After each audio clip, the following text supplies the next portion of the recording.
Welcome to this explainer. Today, we're taking what might normally seem like pretty dry occupational health guidelines and flipping them into a highly practical guide to protect your absolute greatest asset, your own body. Look, whether you're sitting at a desk, standing on an assembly line, or moving heavy materials, your daily routine takes a physical toll. So let's decode exactly how you can protect yourself. 469,000. Just let that sink in for a second. According to the UK's Labour Force Survey, that's the number of workers suffering from work-related musculoskeletal disorders in a single year. We aren't just talking about freak accidents here. We're talking about a massive, largely hidden workplace epidemic. That staggering number tells us the stakes are incredibly high, and honestly, it's highly likely that you, or maybe someone you work with, is navigating these exact physical tolls right now. Okay, let's dive into this. Here's our roadmap for the explainer today. We'll start with the subtle, creeping dangers and the invisible threat of worlds. Then we'll look at the screen hazard with display screen equipment. After that, we'll shift to the acute physical strain in the heavy burden of manual handling. And finally, we'll wrap up with universal solutions, including the tile method and safe lifting techniques. All right, moving right into Section 1, the invisible threat. You know, when we think about workplace injuries, we usually picture these sudden, explosive accidents, right? But the reality is actually much quieter. It's a subtle, daily hazard. You might know it as RSI, or repetitive strain injury, but the medical community actually prefers a much better umbrella term, WRULDs, or work-related upper limb disorders. This covers everything from aches, tension, and soft tissue disorders starting right from your fingers all the way up to your shoulder and neck, caused entirely, or at least made worse, by your daily work grind. So, who's actually most at risk here? Well, it's a surprisingly diverse group. You've got assembly workers who are constantly dealing with high repetition and fine precision. Then there are checkout operators wrestling with unpredictable item weights and constant twisting. And bricklayers who are out there fighting the cold weather, frequent stooping, and heavy gripping. What do these drastically different jobs have in common? The shared enemies are uncomfortable working postures and sustained repetitive force. Really, whether you're scanning groceries, building a wall, or assembling tiny components, if your posture is poor and the repetition is high, you're right in the danger zone. But hey, what if your job involves absolutely none of those things? What if you just sit at a desk all day? Well, that brings its own unique set of physical tolls. Which brings us to Section 2, display screen equipment. Now, health surveys consistently show that a massive chunk of screen workers report regular aches and discomfort. The true hazards of just staring at a monitor all day really fall into three main buckets: musculoskeletal disorders, think back pain and those worlds we just talked about, visual fatigue, and mental stress. It's all tied to the duration, intensity, and pace of your continuous screen time. Oh, and I want to quickly debunk a common myth right here. Regular office screen work does not trigger epileptic seizures. People with photosensitive epilepsy can safely do normal office tasks as long as there aren't specific flashing images. The real dangers are to your posture, your eyes, and your stress levels. Now, what's really interesting about this is that a genuinely safe workstation is essentially an entire ecosystem.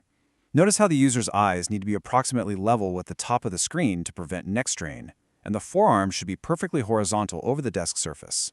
Feet are flat or fully supported by a footrest with enough legroom to actually shift around comfortably. Even the lighting and window coverings play a crucial role in eliminating glare. If your desk setup doesn't look somewhat like this, your body is quietly working overtime to compensate for your environment. So how do we actually break the spell of all that continuous screen time? Well, there are two main strategies: rest breaks and activity changes. And the absolute golden rule here is that you need to take breaks before you get tired.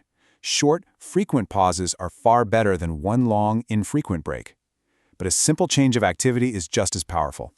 Giving your eyes and posture a break doesn't necessarily mean stopping work altogether. It could just mean making some phone calls, doing some filing, or reading a hard copy, anything to reset that posture. Right, so we've seen the creeping, invisible threats of repetitive tasks and screen time. But what happens when the hazard isn't just a subtle postural issue at your desk? What happens when the danger is quite literally in your hands, weighing you down? Let's get into Section 3, the heavy burden. Manual handling, meaning any lifting, pushing, pulling, or carrying of a load by hand or bodily force, accounts for over 20% of all reported non-fatal workplace injuries. Take a look at that massive 26% slice.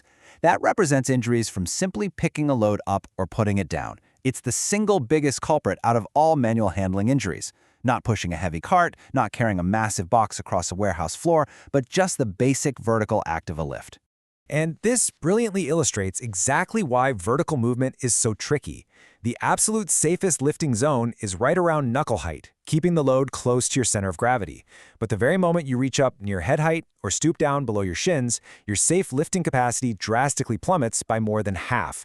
The further your hands move away from your waist, the weaker and more vulnerable your body literally becomes. Now add twisting to that lifting equation, and you basically have a recipe for disaster. I like to call this the twisting penalty. If you keep your feet planted firmly and twist your upper body just 45 degrees while lifting, your safe lifting capacity instantly drops by 10%. Twist 90 degrees, you've just lost 20% of your capacity. Moving your upper body while your feet are glued to the floor is a massive risk multiplier for spinal injury. The takeaway? Always turn by moving your feet, not your spine. All right, moving into Section 4, Universal Solutions and Safe Lifting. Look, before you move anything, you really need to run the TILE assessment. It's basically a mental checklist to quickly neutralize a workplace threat. Think T for task. Does the job involve awkward stooping or twisting? I for individual. Does the worker have a physical weakness? L for load. Is the object too bulky, unstable, or just really difficult to grasp? And E for environment. Are there slippery floors or poor lighting? Running through TILE takes just a few seconds, but it forces you to look at the entire picture, not just the heavy box sitting in front of you. Okay, once you've systematically assessed the risk, here are the literal, actionable mechanics of a safe lift. Visualize your next heavy task while we go through this. First, plan the lift and actually clear the route. Second, keep that load as close to your waist as possible. Third, adopt a stable position with your feet apart. Fourth, hug the load close to your body to ensure a really good hold, rather than just gripping it with your fingers. And fifth, use a moderate flexion of your hips and knees. Don't go into a full squat, and definitely never stoop down with straight legs. So the absolutely crucial point here is captured perfectly in this quote. Effective training will complement a safe system of work. It is not a substitute. No matter how perfect your lifting posture is, or how well you adjust your screen, personal technique just cannot overcome a fundamentally flawed environment. At the end of the day, employers have to design systems that prioritize human safety first, whether that's mechanizing high-risk tasks, adjusting workloads, or providing the right equipment. Well, we've covered a whole lot of ground today, right? Everything from the subtle, creeping ache of a poorly placed keyboard all the way to the raw mechanics of a heavy lift. So, I want to leave you reflecting on this.